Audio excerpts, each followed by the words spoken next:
قسم کی 2 نمبر جمہوریت اور 2 نمبر یہ جو سیاسی لیڈر جو جی ایچ کیو کی پیداوار ہوں ان سے یہی توقع رکھی جا سکتی ہے، اور ہونا کیا تھا؟ ایک لغو بات ہے اور بالکل جھوٹ ہے۔ بیماریاں ایک تھوڑی ہیں، بہت سے فائنینشل بیماری بھی، فائنینشل کرپشن ہے، مورل کرپشن ہے، انٹلیکچول کرپشن ہے، ہر قسم کی کرپشن ہے، وہ تو یہاں پہ ہے۔ Welcome back. جیسے مشاہد اللہ صاحب کہے تھے، مورل کرپشن ہے، انٹلیکچوئل کرپشن ہے، ہر قسم کی کرپشن ہے۔ اگر نہیں ہے تو اکاؤنٹیبلٹی نہیں ہے، اکاؤنٹیبلٹی کون لے کر آئے گا؟ لیکن ایڈمرل صاحب، اکاؤنٹیبلٹی کی جو تلاش ہے اس میں تو پھر آپ کی جماعت پہ سب سے زیادہ الزام یہ لگ رہا ہے کہ آپ اسٹیبلشمنٹ کی پوری ایک جماعت دوبارہ تیار کر رہے ہیں۔ یہ تو سب سے زیادہ الزام لگی آپ پہ رہا ہے اس وقت۔ یہ دیکھیے، آپ اس کو ڈیفائن کریں کہ ہم کس قسم کی کرپشن کر رہے ہیں۔ پہلے یہ جو ہم نے کیس اٹھایا ہے اصغر خان صاحب کا، یہ فائنینشیل کرپشن جو ہے، ذرا اس کو تو ابھی چلنے دیں۔ جن لوگوں نے پیسے لیے ہیں لیکن ایڈمرل صاحب، یہ ہر کرپشن میں آ جائے گی نا۔ آپ کی موریلٹی خراب ہے اگر آپ کسی اور طاقت کی مدد لے رہے ہیں، آپ فائنینشلی مدد لے رہے ہیں، آپ اور ہر طریقے کی کرپشن میں انوالوڈ ہیں، تو اس میں تو سب ہی آ جائے گا۔ اور بالکل آ جائے گا، لیکن یہ صرف کہنے سے تو نہیں ہے نا، یہ ثابت کریں۔ کیونکہ اگر عمران خان نے اس قسم کی سپورٹ لینی ہوتی اسٹیبلشمنٹ کی تو وہ پرویز مشرف کے ساتھ بیٹھے رہتے، یا انہوں نے اگر کوئی نان ڈیموکریٹک ایکشن کرنا ہوتا تو اب تک ان کا کبھی کا بوریا بسترا گول ہو چکا ہوتا۔ چیئرمین تحریک انصاف تو ڈیموکریٹک ویلیوز میں یقین رکھتے ہیں، اور وہ کہتے ہیں کہ کوئی نان کانسٹیٹیوشنل میتھڈ میں وہ کسی قسم کا حصہ نہیں لیں گے۔ تو مجھے یہ ثابت کریں، یہ خود یہ بتائیں کہ یہ جو آئے ہیں اور جن لوگوں نے انہوں نے جو کچھ کیا ہے، لیکن ونگ تو ایکٹیو ہے نا ابھی بھی۔ ایڈمرل صاحب بھی تو مان لیں، ابھی بھی مداخلت کرتا ہے وہ سیاست میں۔ میں تو کہتا ہوں کہ یہ ونگ بنایا کس نے؟ یہ ونگ کس نے بنایا؟ irrespective of the fact کس نے بنایا، وہ ہے ابھی بھی قائم ہے۔ آج پارلیمنٹ یہ نورا کشتی تو کر سکتی ہے، یہ دونوں جماعتیں آج یہ مل کے ایک پاس کریں پارلیمنٹ کے کہ اس کو ونگ کو ختم کریں۔ کیوں نہیں کرتے؟ آپ لوگ ختم کیوں نہیں کر سکتے؟ آپ لوگ تو سب سے زیادہ بیانات دیتے ہیں اس کے خلاف، سب سے زیادہ ووکلی بولتے ہیں آپ۔ دیکھیں، میں نے تو گزارش کر دی نا کہ ہم نے تو یہ ان کو بار بار لکھ کے، ہماری کیا لڑائی کیا ہے اس سے موجودہ حکومت سے؟ ہم جو ان پہ تنقید کر رہے ہیں، یہ 2-3 ہی باتیں کر رہے ہیں کہ جی آپ کرپشن نہ کریں، عوام کی طرف توجہ دیں، اکاؤنٹیبلٹی کریں، عدالتوں کا احترام کریں، تو ہم تو اس کی مستقل کوشش کر رہے ہیں نا۔ ہم اگر ساتھ میں فرینڈلی حصہ بھی ہیں۔ ہاں، حصہ تو ہم ہیں۔ اب دیکھیں نا، اب میں آپ کو کیا، ابھی یہ کہہ رہے تھے جی عمران خان پرویز مشرف کے ساتھ رہے، عمران خان نے ریفرنڈم میں ووٹ ڈالے، عمران خان نے 1990 میں ہماری حکومت کے خلاف ملٹری اسٹیبلشمنٹ سے مل کے تحریک چلائی۔ یہ کس منہ سے باتیں کرتے ہیں؟ ہم نے تو اس ملک میں مار کھائی ہے، یہ تو ابھی ٹھنڈے ٹھنڈے پھر رہے ہیں نا سوئٹزرلینڈ میں۔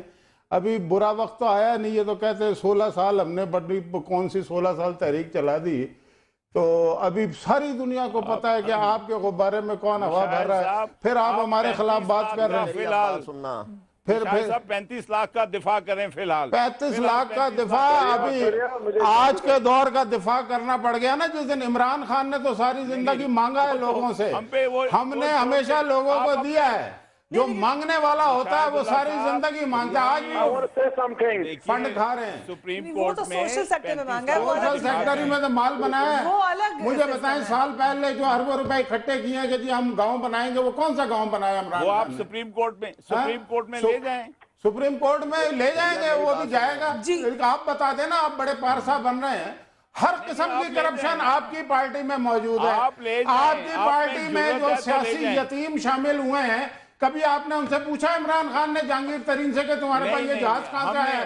جہانگیر ترین کے جہاز میں وہ بیٹھتے ہیں تو پوچھتے کیوں نہیں کہ تم پولیس والے کے بیٹے تھے، تمہارے پاس یہ جہاز آیا کہاں سے؟ یہ عمران خان پوچھے نا بھائی، ان لوٹوں سے پوچھے جن کے پاس کئی 100 ارب ہے، ان کے جہاز میں آپ کے لیڈر پھرتے ہیں۔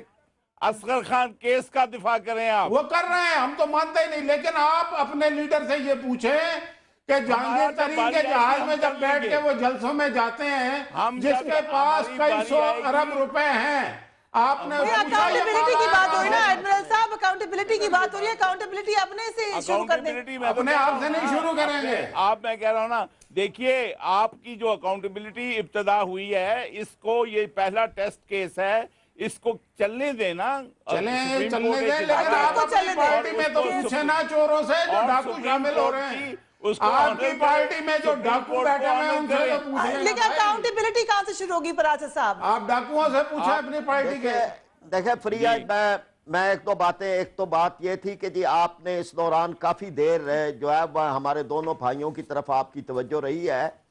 एक बात तो आपने जो फहरिस्त दी थी उसमें लियाकत बलोच का नाम था। मैं इस बात की पहले भी हम तरदीद कर चुके हैं कि ये लियाकत अली जतोई साहब का नाम था। किसी अखबार के हमारे साथी दोस्त ने जतोई भी चूंकि बलोच होते हैं तो उसने बलोच लिख दिया। इस बात की बिल्कुल वाज़ेह तरदीद हो चुकी है, इसलिए आइंदा बराए मेहरबानी इसको इस अंदाज पे तहरीर ना फरमाएं। और जहां तक ये बात है कि जी अकाउंटेबिलिटी का, तो उसमें सबसे पहली बात यह है कि अब लोगों के सामने ये बात आनी चाहिए और वाज़ेह होनी चाहिए कि यहाँ पर जितनी फहरिस्तें शाया हुई हैं, ये NRO की है, ये कर्जे लेने वालों की, ये कर्जे माफ कराने वालों की, ये बैंकों के कर्जों वालों की, ये इसी तरह से प्लाट लेने वाले, ये मुख्तलिफ करने वाले, क्या ये सारी बातें ये रायगाह चली जाएंगी? अल्हम्दुलिल्लाह जमात इस्लामी के किसी एक आदमी का भी नाम ठीक है, अकाउंटेबिलिटी पे ही अब ये कि ये सारी चीजें जो है ये वादे हो, लेकिन वादे तभी होंगी क्योंकि ये मामला भी केस में जब ये खुल जाएगा बहुत सारी बातें पता चल जाएंगी। सेनेटर साहब, एडमिरल साहब एंड पराचा साहब, thank you very much for joining us on the programme. The crux of the matter it's accountability. Accountability नहीं, तमाम मसला हल करना है। साथ ही साथ अल्ताफ हुसैन कुरैशी साहब का हमें फोन आया प्रोग्राम के दौरान और उन्होंने कहा है कि वो इस बात की पहले भी तरदीद कर चुके हैं, फिर तरदीद करते हैं। उनका नाम लिया गया, जैसे कि मालिक साहब ने जिक्र किया था कि उनका नाम भी आ रहा है। वो इस बात को डिनाई करते हैं कि उन लोगों ने कभी भी किसी भी एजेंसी से पैसे नहीं लिए, लेकिन सूरत हाल क्या है, हकीकत क्या है, इस वक्त तो सब डिनाई कर रहे हैं। वो हमें वक्त आने के साथ ही पता चलेगी, उस पर रिपोर्ट भी करेंगे। आज का प्रोग्राम खत्म होता है, इस हफ्ते के प्रोग्राम्स खत्म होते हैं। आपसे अगले हफ्ते मुलाकात होगी, मगर साथ ही साथ जनवरी के महीने का आखिर है और पूरा एक साल हो गया न्यूज़ बीट विद फरियाद रीस को। कुछ यादें माजी की जो हम आपसे शेयर करना चाहेंगे, मगर अब आपसे इजाजत चाहते हैं। अगर आपने मुझे लिखना है तो right to me on newsbeat@sama.tv। अपने घर वालों का ख्याल रखिएगा। अल्लाह हाफिज। न्यूज़ बीट न्यूज़ का प्रोग्राम नहीं, न्यूज़ की दिल की धड़कन है। अस्सलाम वालेकुम नाज़रीन, मैं हूँ फरिया इदरीस। सबसे पहले बात होगी मालियाती बहरान से पाकिस्तान को कैसे निकाला। कराची के हालात ठीक हो गए, मगर यमन आर्जी है या मुस्तकिल? वज़ीर आज़म पाकिस्तान और फॉर्मर डिफेंस सेक्रेटरी के बयान में तजाद क्यों है? Welcome to News Beat. इनके वालिद के इंतकाल के बाद का ये खत लिख रहे हैं। मोहतरम वजीर आजम, मैं मेरे बाप का कातिल होता ना, मैं मोहतरम नहीं लिखता क्योंकि मैं हलाली हूँ। क्या नोटिफिकेशन जारी हुआ है उसका? हाँ, नरगिस सेठी का मेरे पास नोटिफिकेशन है। आपके पास नरगिस सेठी का नोटिफिकेशन है, जिन्होंने इंटीरियर मिनिस्ट्री को भेजा या प्राइम मिनिस्टर को? No, prime minister. मैं उस टाइम पे पहुंच चुकी हूँ जहाँ पर दहशतगर्द के नापाक कदम पहुंच चुके थे। यहाँ से चलते हुए वो दहशतगर्द उस तरफ जाना चाहे थे जहाँ पर तैयारे मौजूद थे। एजाज भट्ट साहब के हवाले से बहुत से लोग मुख्तलिफ किस्म के तज्जियात देते हैं। जो नहीं जानते उनको वो उनके बारे में बड़ी नेगेटिव सोच रखते हैं, लेकिन जो उनको अच्छी तरह जानते हैं वो उनको समझते हैं। क्या आप समझते हैं कि अजमल पहाड़ी के ऊपर या अक्सर JITs जो हैं वो सारी सच्ची होती हैं या झूठी होती हैं? आपने खुद ये लफ्ज़ इस्तेमाल किया, झूठी JIT। भाई मैं तो आपसे कह रहा हूँ ना कि कोर्ट में जाएंगे, दूध का दूध और पानी का पानी हो जाएगा। आप समझते हैं कि सियासतदान लड़वा रहे हैं कौम को? बिल्कुल बाबू, और क्या, सब अंग्रेज पैसा दे रहा है इनको जबान के बेस पे मुसलमानों को लड़वाने। हम क्यों लड़े हैं अंकल? हमें तो नहीं लड़ना चाहिए। हमारी अकल कमजोर हो गई ना, हम लीडरों के पीछे तालियां बजाना सीखा है। सरदारी साहब क्यों लगाएंगे करप्ट इंसान को? है जितना जो करप्ट है उतना वो बड़ा आदमी बना दिया जाता है। तनकीद की जाती है कि जब भी आपके ऊपर वफाक से तनकीद हुई है PMLN की, जवाब सिंध से बैठ के जवाब देता रहा हूँ जी 2.5 साल तक। मैं कब से वो लोग क्यों जवाब देते हैं? ये जो फैसल कह रहा है ना, सबसे पहले ये बात जाकर उनको समझाओ ये बात कि हम सब पाकिस्तानी हैं, जो मेरे और इसके बाप दादा को भूखा नंगा कहते हैं। अव्वल खेश दोयम दरवेश। अभी फरिया बीबी आहिस्ता आहिस्ता देखें, जिस तरह ये लाइमलाइट में आएंगे ये, और इनके अपना जो है थापर को जाकर ये ऐसे बयान देते हैं। मुमताज भुट्टो साहब, पीपल्स पार्टी के ऊपर लोग इल्जाम लगाते रहे कि लाशों की सियासत वो करती है, मगर आज जो भुट्टो साहिबा ने स्टांस लिया, आप ही समझते कि वो लाश पर सियासत कर रही हैं? आज नहीं, कोई सियासत नहीं की जा सकती। फातिमा तो कोई सियासी बात करती नहीं है, न पहले की है न अब कर रही है। आपकी जाती कैसे नहीं आएगी? इजाजत साहब, आपके वालिद मोहतरम का जिक्र हो रहा है यहाँ पर। जी जी बिल्कुल, उनका जिक्र तो होगा क्योंकि वो एक तारीख का हिस्सा है और उनका जिक्र जरूर होगा। जुल्फिकार अली भुट्टो का भी जिक्र होता है, जब मुल्क टूटने की बात होती है तो उसका जिक्र नहीं होता। सामने इनका घर है, ये पीछे हमने आपको दिखाया था, उसामा बिन लादेन के कंपाउंड के सामने हम मौजूद हैं। आपने कभी देखा था उसामा बिन लादेन? नहीं, मैंने अपनी आंखों से कभी नहीं देखा उसामा बिन लादेन को। कि अगर एनिमी स्ट्राइक करे तो उसको कैसे काउंटर स्ट्राइक करना है, वो अभी हम आपको दिखाएंगे।